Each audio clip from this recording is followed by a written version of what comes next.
உந்தன் வார்த்தையா வாழ்வு வளம் பெறுமே.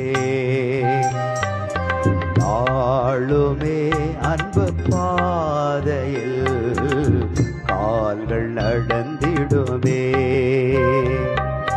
தேவனே உந்தன் பார்வையால் என் உள்ளம் மலர்ந்திடுமே.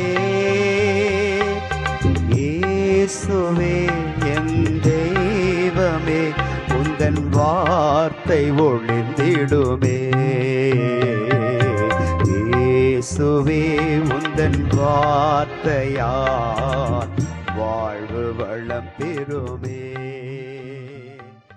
கடவுளுடைய வார்த்தை உயிர் உள்ளது, ஆற்றல் வாய்ந்தது, இருபக்கமும் வெட்டக்கூடிய எந்த வாளினும் கூர்மையானது, ஆன்மாவையும் ஆவியையும் பிரிக்கும் அளவுக்கு குத்தி ஊடுருவுகிறது, எலும்பு மூட்டையும் மஜ்ஜையையும் அவ்வாறே ஊடுருவுகிறது, உள்ளத்தின் சிந்தனைகளையும் நோக்கங்களையும் சீர்தூக்கி பார்க்கிறது.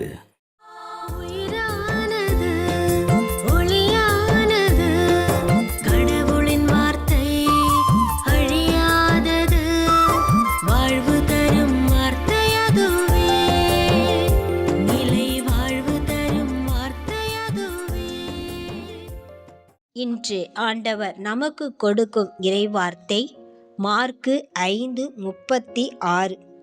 அஞ்சாதீர், நம்பிக்கையை மட்டும் விடாதீர். இந்த இறை வார்த்தையின்படி நாம் நம்பிக்கையை மட்டும் கைவிடாமல் இருப்போம். மனம் தளர்ந்து போகாமல், சோர்ந்து போகாமல் நம்பிக்கையை மட்டும் நாம் கைவிடாமல் இருப்போம்.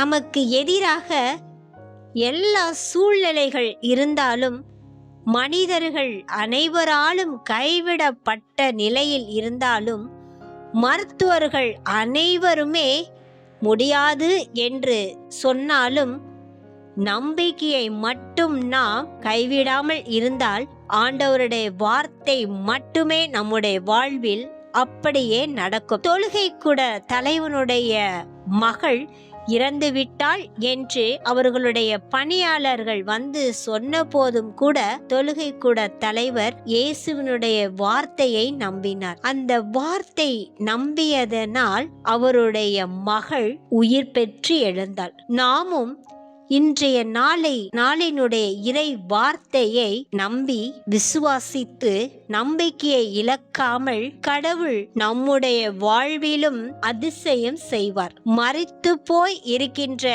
எல்லா சூழ்நிலைகளையும் அவர் உயிர் பெற செய்வார் என்ற நம்பிக்கையோடு இன்றைய நாளை தொடங்குவோம். ஆமென்.